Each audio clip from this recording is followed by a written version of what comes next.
ഇയാൾ ഇങ്ങോട്ട് ഇറങ്ങിക്കേ. എന്താ ഇങ്ങോട്ടിറങ്ങാൻ. ഇനി താൻ ലൈസൻസ് എടുത്തിട്ട് വണ്ടി ഓടിച്ചാൽ മതി. അത് പറയാൻ താനാരാ? Motor vehicle inspector. ഈ കേട്ട ഡയലോഗ് ഡ്രൈവിംഗ് ലൈസൻസ് എന്ന സിനിമയിലേതാണെങ്കിൽ ഈ സിനിമയിൽ മോട്ടോർ വെഹിക്കിൾ ഇൻസ്പെക്ടറായി വേഷമിട്ട സുരാജ് വെഞ്ഞാറമൂടിന് ജീവിതത്തിൽ തന്നെ ഈ ഡയലോഗ് തിരിച്ചടിയായിരിക്കുകയാണ്. രാത്രി അമിതവേഗത്തിൽ ഓടിച്ച് കാറിടിച്ച് ബൈക്ക് യാത്രക്കാരന് പരിക്കേറ്റ സംഭവത്തിലാണ് നടൻ സുരാജ് വെഞ്ഞാറമൂടിന്റെ ഡ്രൈവിംഗ് ലൈസൻസ് സസ്പെൻഡ് ചെയ്യുവാൻ നടപടിയായത്. ലൈസൻസ് സസ്പെൻഡ് ചെയ്യാതിരിക്കാൻ കാരണമുണ്ടെങ്കിൽ ബോധിപ്പിക്കാൻ നിർദ്ദേശിച്ച് മോട്ടോർ വാഹന വകുപ്പ് 3 തവണ നോട്ടീസ് നൽകിയിട്ടും സുരാജ് പ്രതികരിക്കാത്ത സാഹചര്യത്തിലാണ് നടപടി. ജൂലൈ 29 രാത്രി തമ്മനം കാരണക്കോടം റോഡിലായിരുന്നു കേസിന് ആസ്പദമായ അപകടമുണ്ടായത്.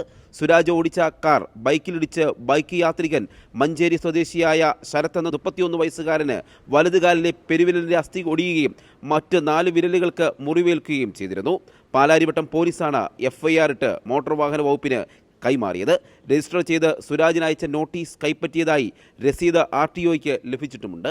സിനിമയിലേതുപോലെ ഈ വിഷയം വലിയ മീഡിയ പബ്ലിസിറ്റിയാകാൻ ആഗ്രഹിക്കുന്നില്ല എങ്കിലും സുരാജ് വെഞ്ഞാറമൂടിന്റെ ലൈസൻസ് റദ്ദാക്കുന്നതിനുള്ള നടപടി ആരംഭിച്ചിരിക്കുകയാണ് കാക്കനാട് RTO.